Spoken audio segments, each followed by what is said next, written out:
Telugu taste బడ్స్కి స్వాగతం. ఈరోజు మనం సేమియా ఉప్మా ఎలా చేసుకోవాలో నేర్చుకుందాం.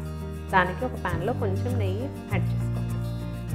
నెయ్యి కరిగిన తర్వాత 1 కప్పు వెర్మిసిల్లీ యాడ్ చేసుకోవాలి.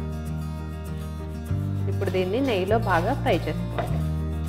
నెయ్యిలో వేయించుకుంటున్నాం కదా, చాలా టేస్టీగా కూడా ఉంటుంది. చూస్తారు కదా, మొత్తం గోల్డెన్ బ్రౌన్ వచ్చేస్తాయి. ఇప్పుడు దీన్ని వేరే ప్లేట్లోకి తీసుకోండి. నెక్స్ట్ అదే ప్యాన్లో కొంచెం ఆయిల్ యాడ్ చేసుకోండి. మీరు కావాలంటే నెయ్యి కూడా యాడ్ చేసుకోవచ్చు. దాంట్లో కొన్ని తిరగమాత గింజలు వేసుకోండి.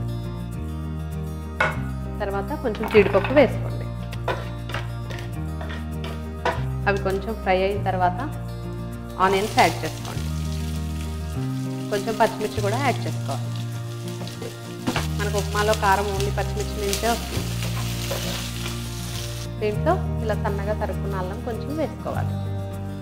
ఉప్మాలో ఎప్పుడు అల్లం వేసుకుంటే చాలా టేస్టీగా ఉంటుంది.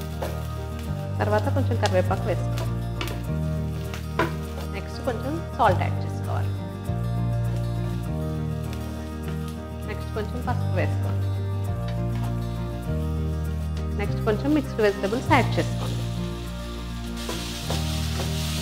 1 నిమిషం తర్వాత దీంట్లో 1.5 కప్ వాటర్ యాడ్ చేసుకోండి.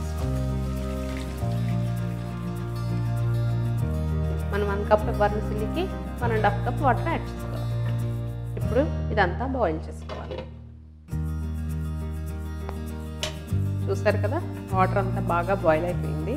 ఇప్పుడు మనం దీంట్లో ఫ్రై చేసి పెట్టుకున్న వెర్మిసిల్లీ యాడ్ చేసుకుందాం.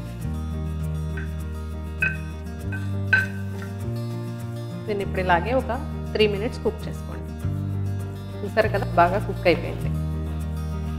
ఇప్పుడు లో ఫ్లేమ్లో పెట్టుకొని ఒక 1 మినిట్ కుక్ చేసుకోండి. అంతే, ఎంతో టేస్టీ సేమియా ఉప్మా రెడీ. మరిన్ని వంటల కోసం, వాటి తయారీ విధానాల కోసం please subscribe to Telugu taste buds.